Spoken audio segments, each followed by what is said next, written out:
Deep in a forest where the trees rose high into the sky and the breeze whispered through the leaves, there lived a little mouse named Milo. He was the tiniest creature in the woods, with soft brown fur, bright black eyes, and a heart full of dreams.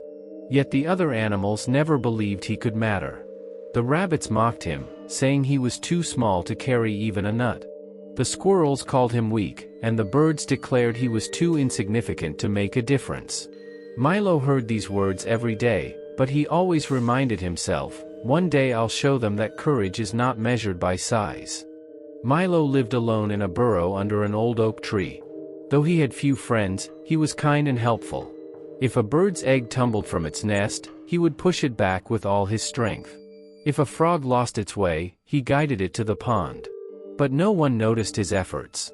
They still called him useless and tiny. One day, the forest was shaken by a terrifying roar. It wasn't the wind or falling branches, it was a lion that had escaped from a nearby village. Angry, hungry, and confused, he frightened every creature. Birds scattered, rabbits hid, and even the strongest animals stayed away. Later, the elders discovered the lion had been caught in a hunter's rope trap near the river.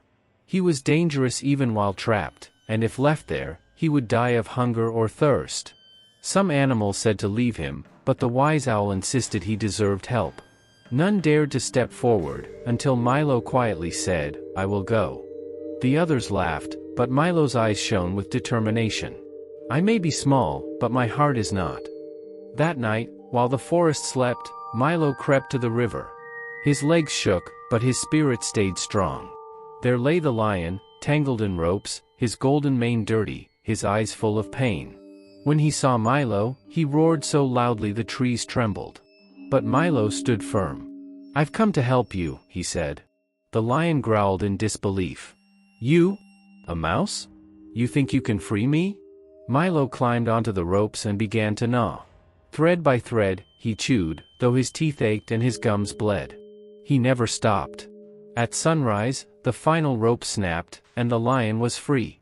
The great beast looked at Milo with astonishment, then with gratitude. "You saved me," he said softly. Exhausted but smiling, Milo replied, "Even the smallest can make a big difference." The lion bowed his head. "You are the bravest soul I have ever known."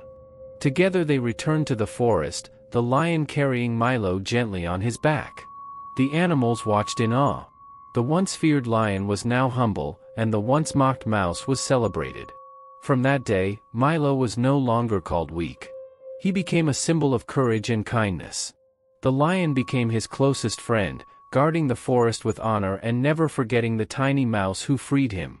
Milo's story spread far beyond the forest. Humans told their children, "Be like Milo, kind, brave, and full of belief." No act of kindness is too small, no heart too weak to show courage.